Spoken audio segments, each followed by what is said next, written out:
Alright guys, in today's video of VinylCut, we're going to be looking at offline deactivation. But before that, let's have a quick intro first.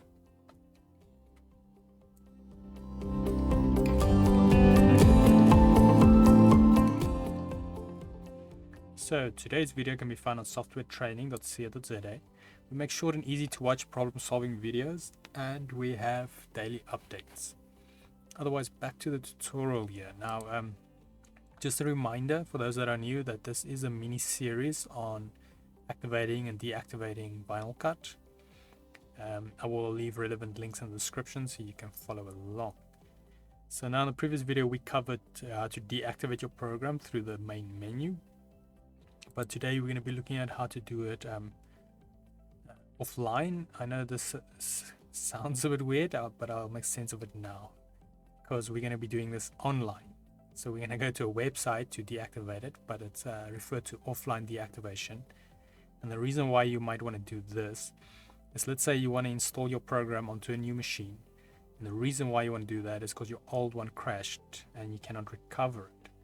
Then obviously when you try install onto the new one, it's going to tell you that your program's already activated on another computer, so you cannot use the same license.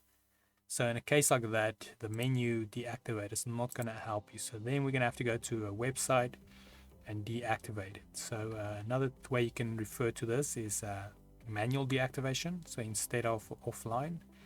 But yeah, so this is kind of so you can deactivate it from the actual site. That way you can reinstall it on another computer with the same license.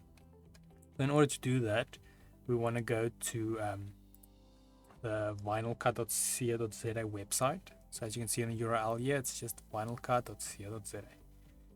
Then what you want to do is navigate to the right here to license, and we click that. It's going to take us to a page of its own, and here on the left here, this is still under construction, so it might vary a bit by the time you guys have to do this, but for now you'll be going to license and then deactivation.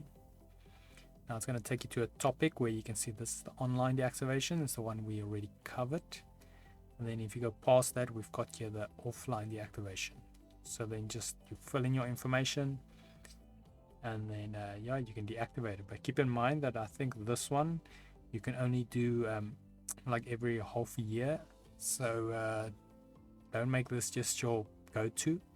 This is really in worst case, if you cannot use your program to deactivate it, then you come to the site, go to the license, and then to license deactivation, and then offline deactivation. Otherwise, that concludes this little mini series on activation and deactivation. If we head here to softwaretraining.co.za, we do have a variety of different softwares we cover, and also you can isolate your search here by the search bar. Just clicking what you're looking for and hit the little search button. Otherwise, if you do not find what you're looking for, you can always go here, request a training video, click this little button, fill in the mini form, and then we will make that video for you. But otherwise, thanks guys for joining me, and cheers.